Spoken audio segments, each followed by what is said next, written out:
n'oublions pas l'histoire. L'histoire nous apporte énormément d'enseignements. Elle nous guide aussi. Elle nous permet de nous resserrer tous ensemble, de vivre autour de... Vous voyez, je suis très heureux de voir qu'il y a beaucoup d'habitants dunois, de Châteaudun qui sont ici rassemblés ce matin. Ça veut dire que ça a encore un sens pour nous tous de vivre ensemble. Je crois que ce qui est important, c'est justement ces valeurs du vivre ensemble, de cette convivialité, de cet amour de notre patrie, cet amour de notre pays que nous devons vivre tous les jours. Et je suis heureux de voir ces drapeaux français. Je suis heureux de voir nos anciens combattants qui sont là. Vous avez beaucoup sacrifié pour nous. Qu'est-ce que nous sommes capables de faire pour notre pays? Qu'est-ce que nous sommes capables aujourd'hui de faire pour défendre le geste héroïque de nos aînés il y a 150 ans? C'est une question que je vous pose, c'est une question que je me pose tous les jours et à laquelle j'essaie de répondre par mon action au quotidien pour défendre justement l'histoire et le patrimoine de la France. Garde à vous! Portez vos armes! Mirecourt, portez vos armes! Présentez vos armes! Mirecourt, présentez vos armes!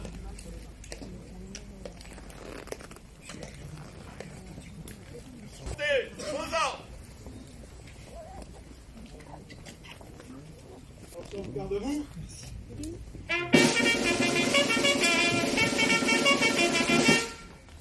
Repos.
Gerbe du comité dunois de la Société des membres de la Légion d'honneur, déposée par sa présidente, Madame Elisabeth Baudou.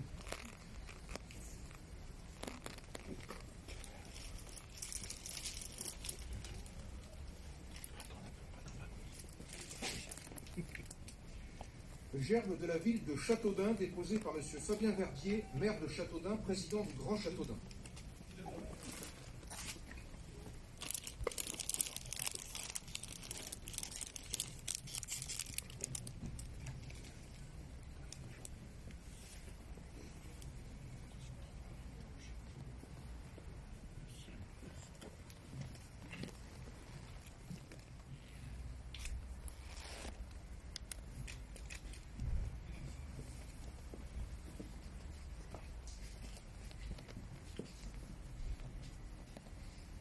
Gerbe de Monsieur le député.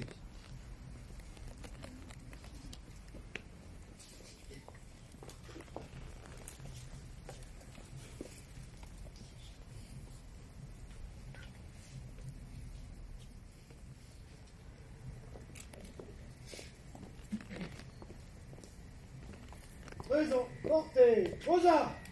Mirecourt, portez vos armes! Présentez vos armes! Mirecourt, présentez vos armes! Au mort!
Haut.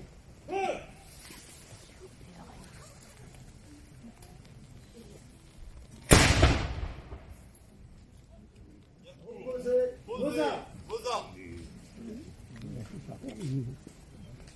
Les autorités vont maintenant se rendre en cortège au jardin François Kellermann en passant par la place du 18 octobre, via la rue de la République et enfin le boulevard Kellermann.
Bonjour à toutes et à tous. Alors, Monsieur Gérard Charlot, le président de la DVP, ne devrait pas tarder. Je vois Bernard Naudet, mais donc la lecture du texte de Victor Hugo, on y tient parce que c'est un beau texte sur Châteaudun et 1870. Donc la lecture du texte de Victor Hugo par l'ADVP, l'Association de valorisation du patrimoine.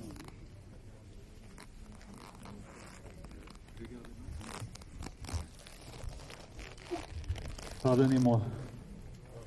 Monsieur le député, monsieur le maire, madame la vice-présidente du conseil départemental, mesdames, messieurs les élus, les adjoints, mesdames et messieurs, chers amis du Noir, Victor Hugo a souvent été qualifié du plus grand poète, dramaturge, écrivain romantique français.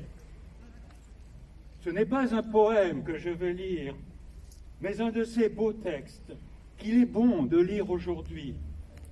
Je crois que beaucoup d'entre vous le connaissent déjà, mais je crois aussi qu'il serait regrettable de l'oublier aujourd'hui. Victor Hugo rentre de son exil à Guernesey le 5 septembre 1870.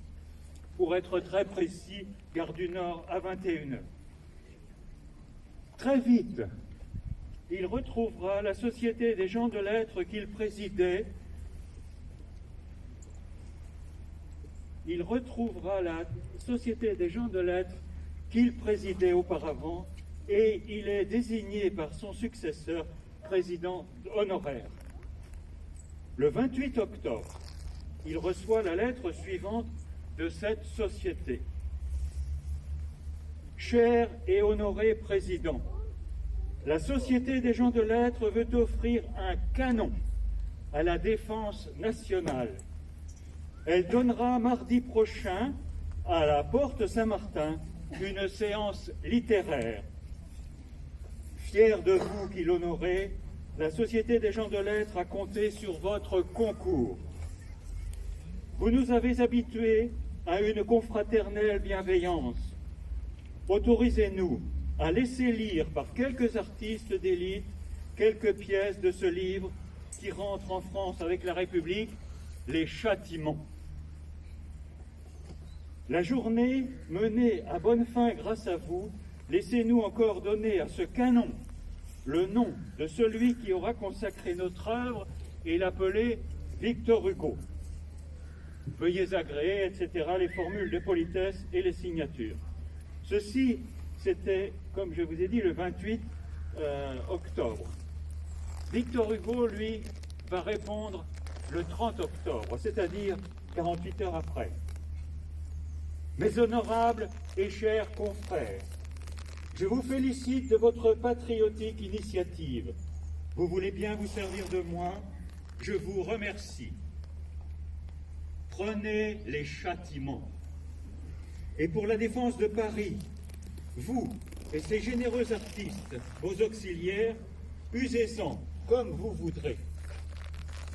Ajoutons, si nous le pouvons, un canon de plus à la protection de cette ville auguste et inviolable qui est comme une patrie dans la patrie. Il s'agit là de Paris, bien entendu. Chers confrères, écoutez une prière. Ne donnez pas mon nom à ce canon. Donnez-lui le nom de l'intrépide petite ville qui, à cette heure, partage l'admiration de l'Europe avec Strasbourg vaincu et Paris qui vaincra. Il s'agit là, bien entendu, de Châteaudun cette fois. Que ce canon se dresse sur nos murs. Une ville ouverte a été assassinée. Une cité sans défense a été mise à sac par une armée devenue en plein 19e siècle une horde. Un groupe de maisons paisibles a été changé en un monceau de ruines. Des familles ont été massacrées dans leurs foyers. L'extermination sauvage n'a épargné ni le sexe ni l'âge. Les populations désarmées, n'ayant d'autres ressources que le suprême héroïsme du désespoir, ont subi le bombardement, la mitraille, le pillage et l'incendie. Que le canon les venge, que ce canon venge les mères, les orphelins, les veuves, qu'il venge les fils qui n'ont plus de père et les pères qui n'ont plus de fils, qu'il venge la civilisation, qu'il venge l'honneur universel, qu'il venge la conscience humaine, insultée par cette guerre abominable où la barbarie balbutie des sophismes. Et enfin, cette phrase que je sais, monsieur le maire apprécie particulièrement, que ce canon soit implacable, fulgurant et terrible. Et quand les Prussiens l'entendront gronder, s'ils lui demandent « Qui es-tu » qu'il réponde « Je suis le coup de foudre et je m'appelle le Châteaudun ». Cette audition, cette lettre manuscrite est signée de la main de Victor Hugo, appartient à la Société dunoise de Châteaudun, que je remercie pour son autorisation de lire ici. Pour en revenir à cette audition, elle eut bien lieu au théâtre de la Porte Saint-Martin, le 5 novembre 1870, avec les concerts Pas de loup, puis renouvelée le 13 novembre. Et en réalité, 3 canons ont été financés par ces bénéfices. Ces canons ont été nommés, devinez, mais vous devinerez tout de suite, Châteaudun, Châtiment et Victor Hugo. J'ajouterai encore, pour Victor Hugo, une petite parenthèse. Plus tard, Victor Hugo veut participer à la souscription ouverte pour financer le monument souvenir de la bataille de Châteaudun, maintenant sur le Mail, comme vous l'avez vu et eu l'occasion beaucoup de le voir ces jours. Il offre alors à cet effet à M. Isambert, notre député, quelques-uns de ses ouvrages qu'il lui dédicace. Ces ouvrages sont aujourd'hui à la médiathèque de Châteaudun, dans le fonds ancien que l'on peut consulter. Je m'arrêterai là, je vous remercie pour votre écoute attentive et vous pouvez vous procurer ce texte au stand de l'AVP. Je vous remercie infiniment pour cette écoute attentive. Merci à tous.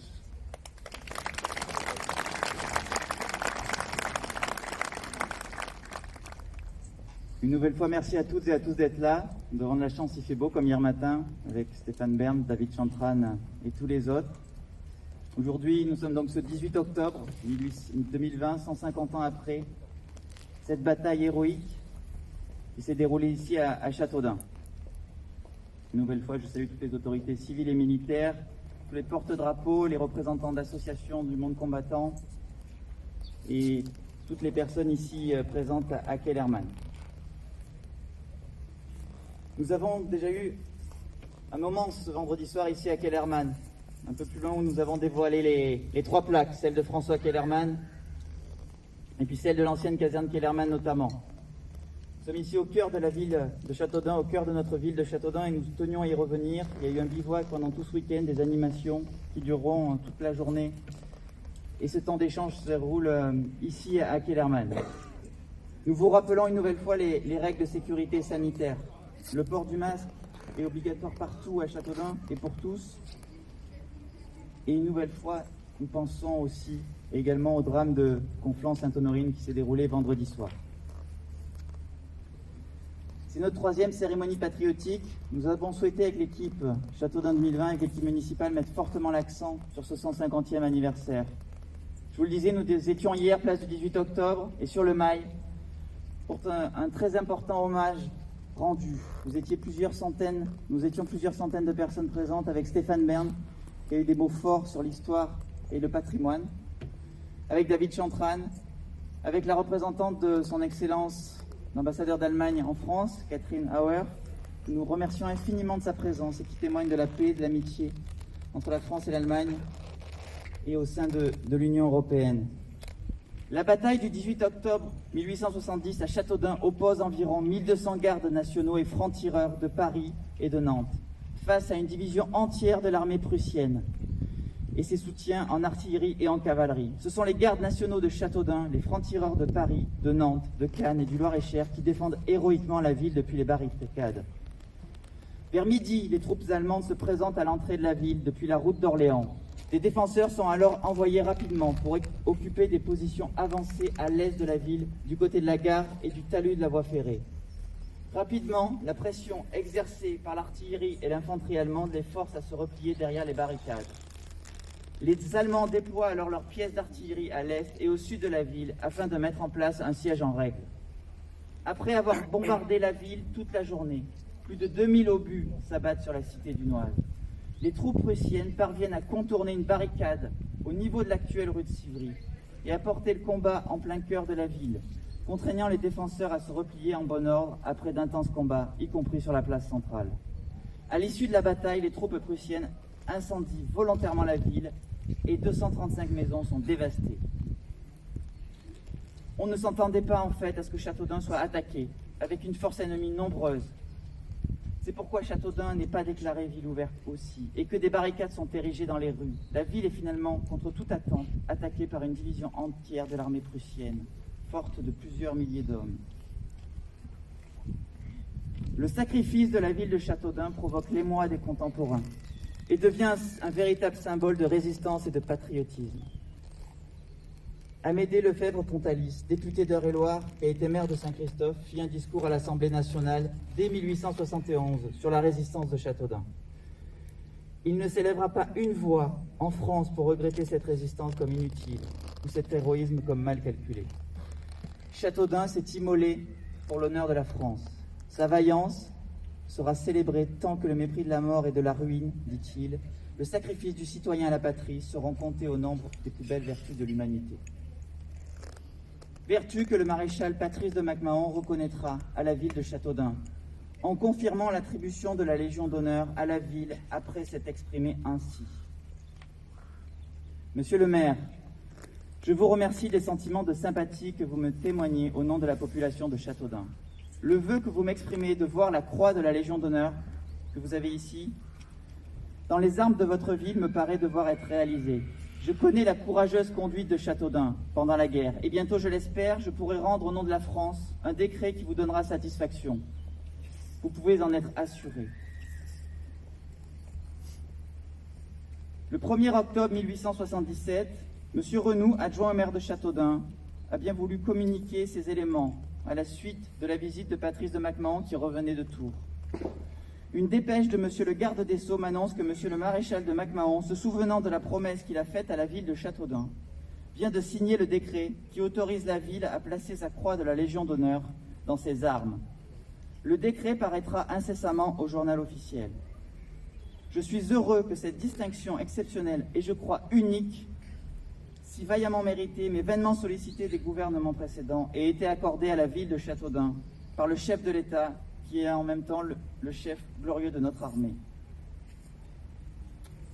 Et donc le 3 octobre 1877, c'est le texte que vous voyez ici, le décret. La ville de Châteaudun devient la 5e ville de France à être décorée de la Légion d'honneur pour ce fait d'armes au retentissement national et international. Comme nous le rappelle M. Le Breton, à Chicago, on en parlait, à Philadelphie, à New York, à Londres. David Chantran nous le disait hier, à Londres, le Times en a parlé dans les jours qui ont suivi. Marcel Habert également, lors du 25e anniversaire, en 1895, prononcera les mots suivants. « Châteaudun, c'est la patrie elle-même, se dressant devant l'envahisseur. C'est la moisson heureuse des enfants de France sortant des sillons de Beauce pour défendre le sol national. » J'achèverai ce discours en rappelant l'esprit qui animait Napoléon Bonaparte lors de la création de l'ordre de la Légion d'honneur. Il faut créer un ordre. Nous étions au début du 19e siècle. Il faut créer un ordre qui soit le signe de la vertu, de l'honneur, de l'héroïsme. Une distinction qui serve à la fois à la bravoure militaire et au mérite civil. C'est ce qui s'est produit à Châteaudun le 18 octobre 1870. Et ce décret du 3 octobre 1877 qui confère à la ville la Légion d'honneur est très importante pour nous. Elle symbolise notre ville, nos armoiries et donc désormais notre logo. C'est avec plaisir que nous allons remettre, avec Arlette Lecouste, la médaille d'honneur commémorative de la bataille de Châteaudun à 14 personnes, à 14 présidents d'associations qui honorent ces valeurs et qui ont œuvré pour notre magnifique ville de Châteaudun. Merci à toutes et à tous de votre présence pour ces cérémonies, ce devoir de mémoire. Vive Châteaudun, vive la République et vive la France.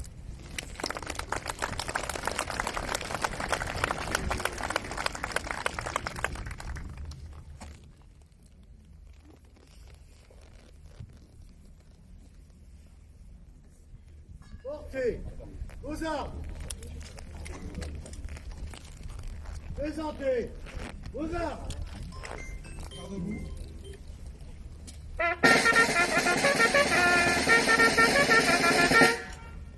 Ouverture de banc.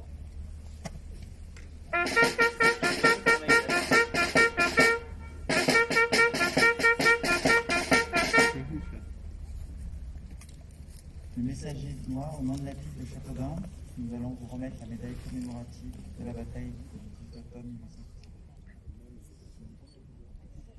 Maintenant, l'arsenal des pompiers euréliens. Merci de votre présence, nous vous remettons la médaille. Présentez vos armes.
On arrive à résister. Forme parfaitement, sans anachronisme. Merci beaucoup. Merci à vous aussi. C'est une belle image. Merci madame. Merci à vous. Merci de votre présence. Merci madame. Vous avez très joli. Uniforme madame. Très joli. Pardon. C'est pas grave. Merci à vous. Ouais, madame. L'année prochaine, grâce à vous, on sera habillé aussi en militaire secondaire. Rien madame. C'est avec plaisir. On vient toujours avec plaisir. Alors ce groupe l'année prochaine sera habillé en frontière de Châteaudun. D'accord. Ils sont en train de faire les coutures pour placer les frontières des Vosges. Et ils seront habillés en frontière de Châteaudun l'année prochaine. Uniquement parce que Châteaudun fête désormais tous les ans 670. Voilà. N'est-ce pas Marianne? Peloton, en joue. Peloton, face. Peloton, portez vos armes. Incident de tir.